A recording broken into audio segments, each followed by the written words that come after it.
राधे राधे भक्तजनों, आज आप सुनेंगे माँ तुलसी की कहानी। तुलसी जी की कहानी तो रोजे सुनी जाती है। तुलसी जी की कहानी सुनने से मन के भी शांति मिलती है। घर में कोई रोग नहीं आता है और न ही कोई पिचास का भय रहता है, क्योंकि माँ तुलसी सबको दूर रखती है। जिस घर में माँ तुलसी रहती है वहाँ कभी पिचास नहीं समा सकता है और नहीं कोई बीमारी आ सकता है। इसलिए माँ तुलसी का रोज कहानी सुननी चाहिए। आज आप सुनेंगे माँ तुलसी की चमत्कारी कथा। एक गांव था, उस गांव में एक परिवार रहा करता था। उस परिवार में 3 बहू और 3 बेटे, सास ससुर सभी एक साथ रहा करते थे। एक दिन ऐसा हुआ कि बड़े बेटा और माझिल बेटा दोनों बहुत कमाते थे, लेकिन छोटे बेटा को उतना काम नहीं था, इसलिए वो गरीब था। दोनों बहू छोड़कर अपना देवरानी को वो बाहर चली जाती है।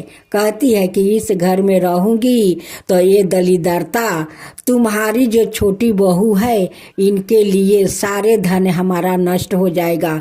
हमारा पति जितना कमाएगा इस घर में नहीं आटेगा, इसलिए इस घर को छोड़कर हम लोग दूसरा घर जाते हैं। दोनों जेठानी जाकर किराया लेकर रहने लगी। छोटी बहू बहुत तकलीफ कर रही थी। छोटी बहू को सास भी गाली देती थी कि तेरे कारण मेरे दोनों बहू घर छोड़कर चली गई, वो जाकर किराया में रहती है, तू तो कुलच्छनी है। जब से घर में आई है तब से हमारा घर का सुख शांति खत्म हो गया है तेरे कारण। छोटी बहू माँ तुलसी का परम भक्त थी। वो गोपाल भगवान का भी पूजा करती थी। दोनों जेठानी उनकी पूजा पाठ को पसंद नहीं करती थी।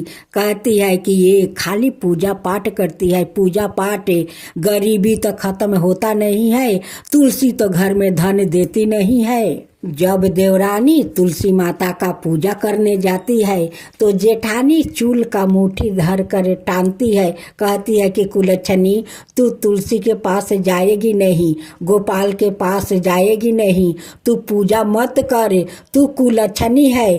तेरे कारण तो भगवान घर से चले गए हैं, लक्ष्मी भी चली गई है, और तुलसी का पूजा करने से क्या तुलसी तुझे घर में धन भर देगी?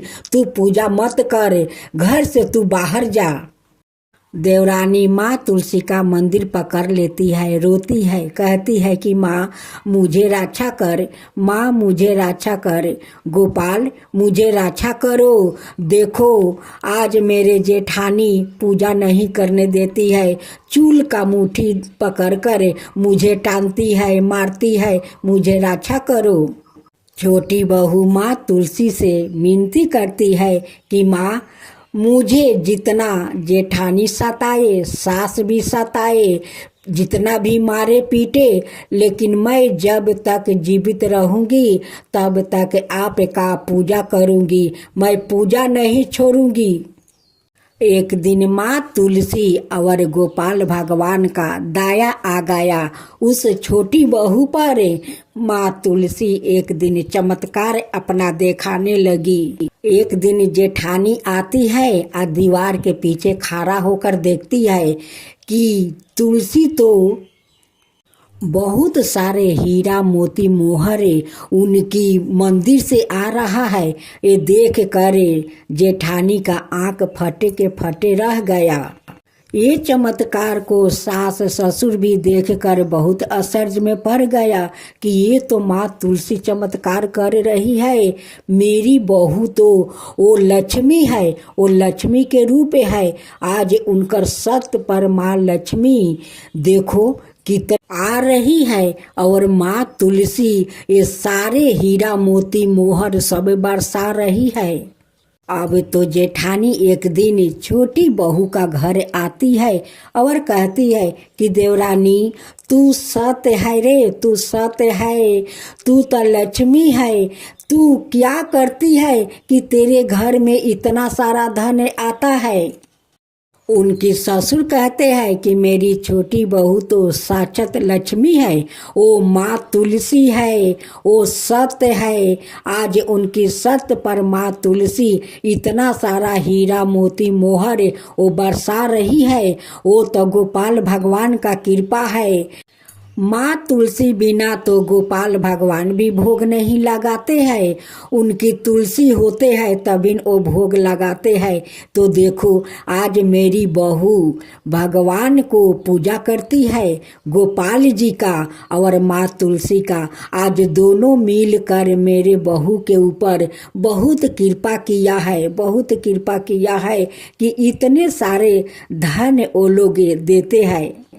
बड़ी जेठानी घर जाकर अपना माजिल जेठानी से कहती है कि देखो हम लोग तो उस देवरानी को छोड़कर हम लोग आ गया, यहाँ किराया पर है। और देखो आज देवरानी कितना महान है कि उनकी पूजा पाठ पर भगवान खुश है, माँ तुलसी खुश है। हम लोग उनके साथ ना जाने कितने हरकत किया है, कितना तकलीफ दिया है, कितना मारा पीटा है कि देखो आज हम लोग के पति को काम नहीं मिलता है, जो काम मिलता था वो भी छीन गया।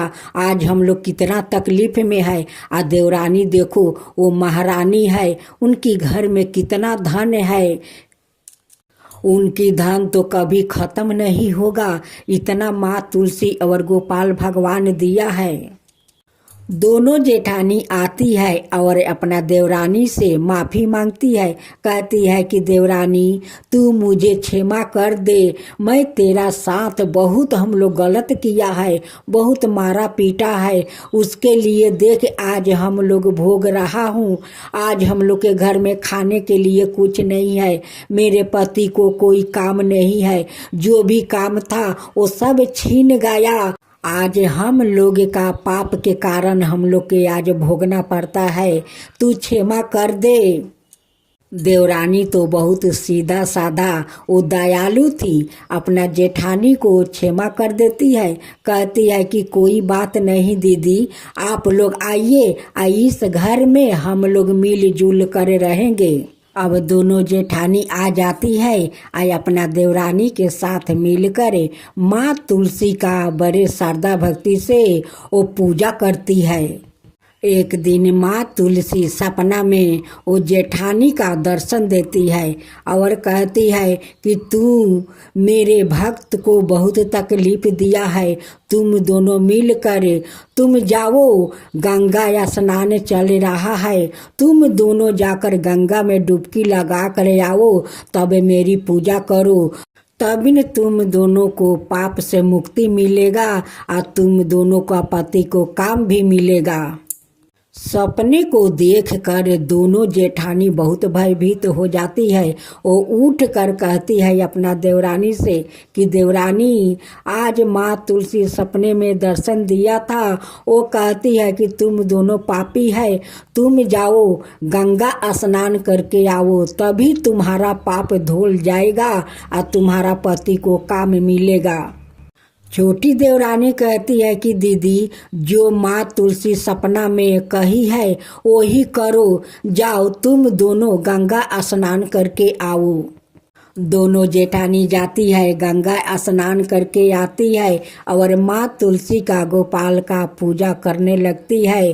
तभी उनकी दोनों पति को बहुत अच्छा काम मिल जाता है। दोनों जेठ अब तो बहुत सारा पैसा कमाने लगा, अब वो लोग का खुशहाल जिंदगी जीने लगा।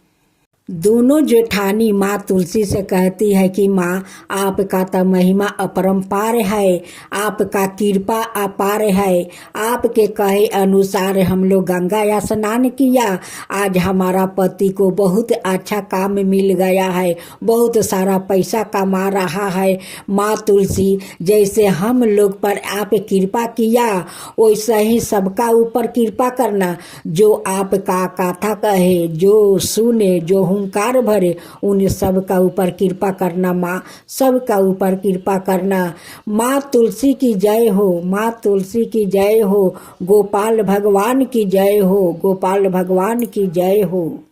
जय जय तुलसी माता, जय जय तुलसी माता, सब जग की सुखदाता वरदाता। जय जय तुलसी माता, जय जय तुलसी माता, सब योग के ऊपर, सब रोग के ऊपर, रुज से रक्षा करके भाव तराता। जय तुलसी माता, रुज से रक्षा करके भाव तराता। जय तुलसी माता। बाहु पुत्री है सायामा, सुरबली है गारामा, विष्णु प्रिया जो तुम के सेवे सो नर तर जाता। जय जय जय तुलसी माता, जय जय जय तुलसी माता। हरि कैसे सभी राजते, त्रिभुवन से हो बनती थी, पतिति जनों की तारानी तुम्हें हो भी खाता। जय जय तुलसी माता, जय जय तुलसी माता। लेकर जन्म बिजन में आई, दिव्या भवन में मानव लोगी तुम्हीं से सुख सनपति पाता। मानव लोग तुम्हीं से सुख सनपति पाता। जय जय तुलसी माता, जय जय तुलसी माता।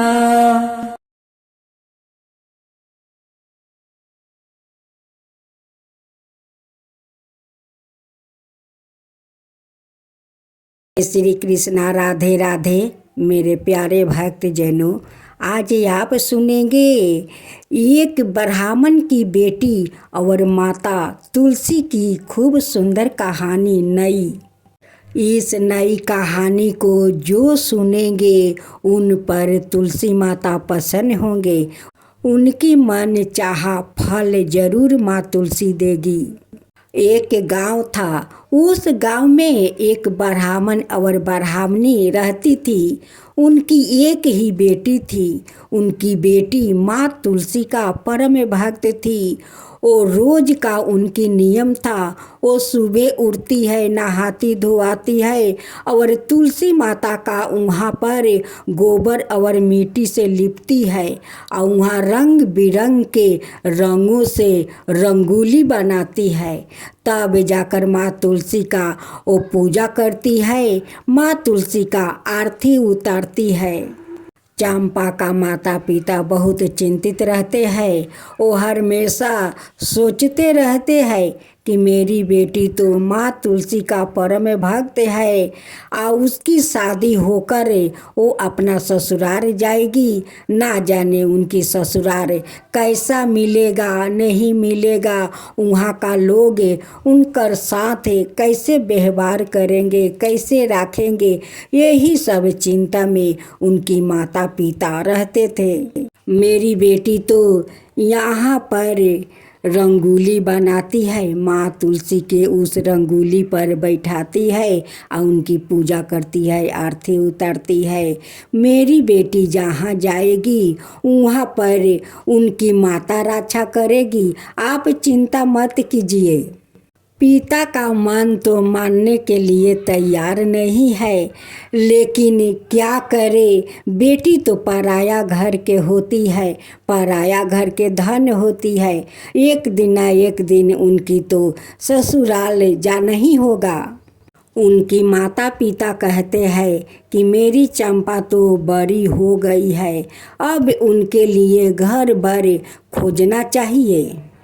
चंपा का माता पिता घर भर ढूंढना शुरू कर देते हैं। ढूंढते ढूंढते एक शहर में खूब सुंदर घर और बर मिलता है। अपना बेटी को वहाँ पर शादी पाका कर देते हैं। जब कुछ दिन का बारात वहाँ से आता है, यहाँ पर उनकी माता पिता बहुत धूमधाम से अपना बेटी को वो शादी संपन्न करते हैं। सुबह अपना बेटी को विदाई कर देते हैं। उनकी ससुराल बहुत दूर था। चलते चलते एक जंगल में कहार लोग जाता है।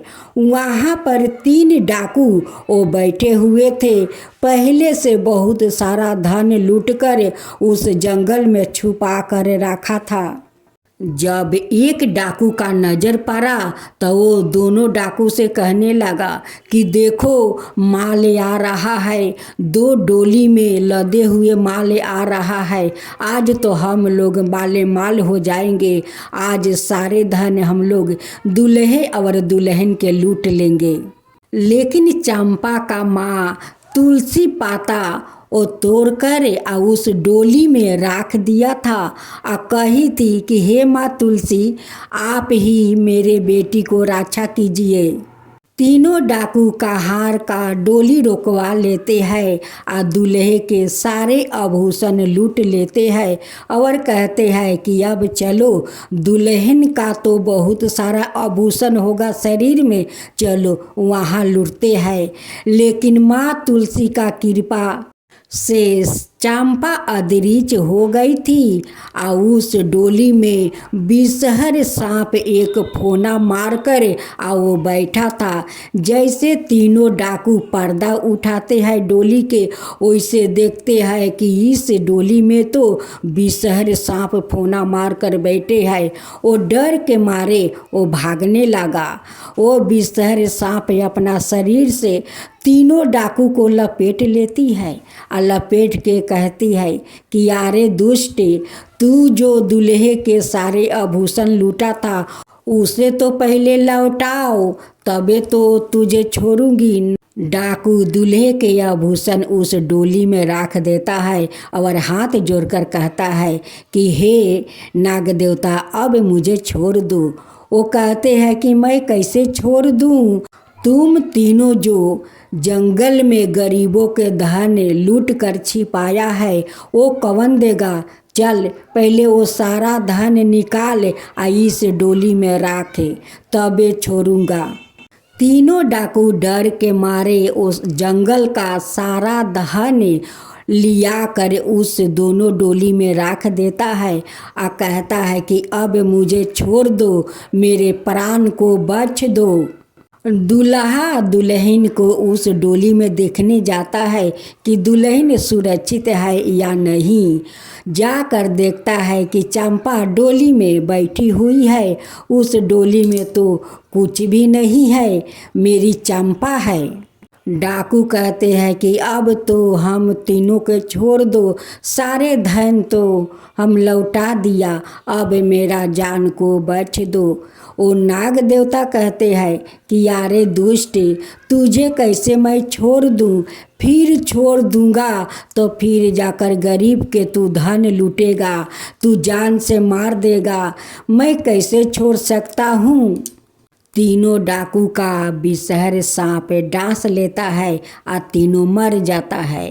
वो दूल्हा दुल्हन अपना घर जाते हैं।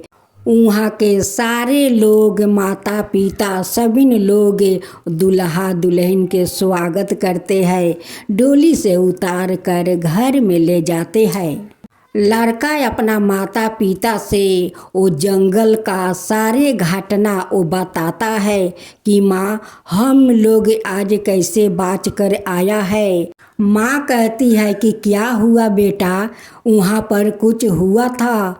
वो लड़का कहता है कि माँ जंगल में 3 डाकू था, मेरा तो सारा आभूषण उतरवा लिया, फिर चंपा का आभूषण उतारने गया। उस डोली में बहुत बड़ा एक विषहर सांप फोना मार कर बैठे थे और तीनों डाकू को अपना शरीर से लपेट लिया। तीनों डाकू कांपने लगा, डरने लगा और बोलने लगा कि मुझे छोड़ दो, लेकिन वो सांप नहीं छोड़ा माँ, नहीं छोड़ा, मेरा सारा आभूषण लौटा दिया। और उस जंगल में वो तीनों डाकू पहले से बहुत सारा धन लूट कर वो छिपा रखा था। वो नाग बोलता है कि जो जंगल में गरीब का धन लूटा है वो सारा धन लिया कर इस डोली में रखे, तभी तुझे छोड़ूंगा। तब जानती हो माँ, मैं डोली में चंपा को देखने गई तो चंपा सुरक्षित उस डोली में बैठी थी। चंपा अपना सासू माँ से कहती है कि सासू माँ, ये तो माँ तुलसी का चमत्कार था।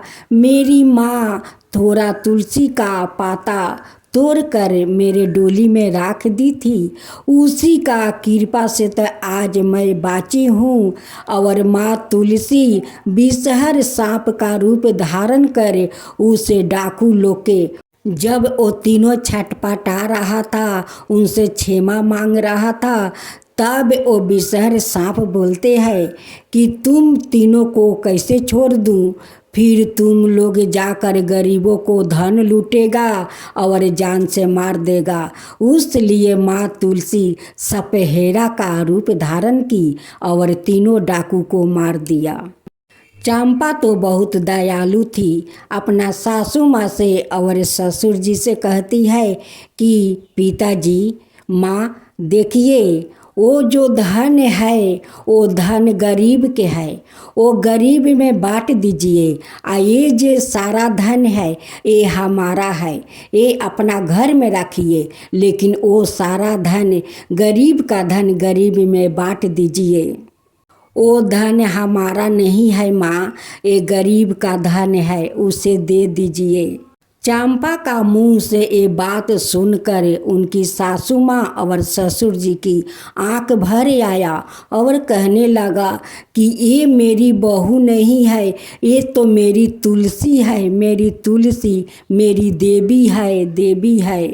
उनकी सास ससुर चंपा का बात मानकर सारा धन गरीबों में बांट दिया। चंपा के साथ साथ उनकी सास ससुर भी माँ तुलसी का पूजा करने लगा। उनकी सास ससुर कहते हैं कि हे तुलसी माता, अगर किसी को बेटी देना हो तो मेरा बहू जैसी दे, धार्मिक हो और ईमानदार हो। हे तुलसी माता, ऐसा ही सबका बेटी बहू देना। हे तुलसी माता, अगर हमारा कहानी में कोई भूल हो जाए तो आप क्षमा कर देना, अगर सही हो तो सब पर कृपा करना। जो कथा कहे, जो सुने, जो हुंकार भरे, उन सब पर कृपा करना, उसका साथ मेरे पर भी कृपा करना। हे तुलसी माता, तुलसी माता की जय हो, तुलसी माता की जय हो।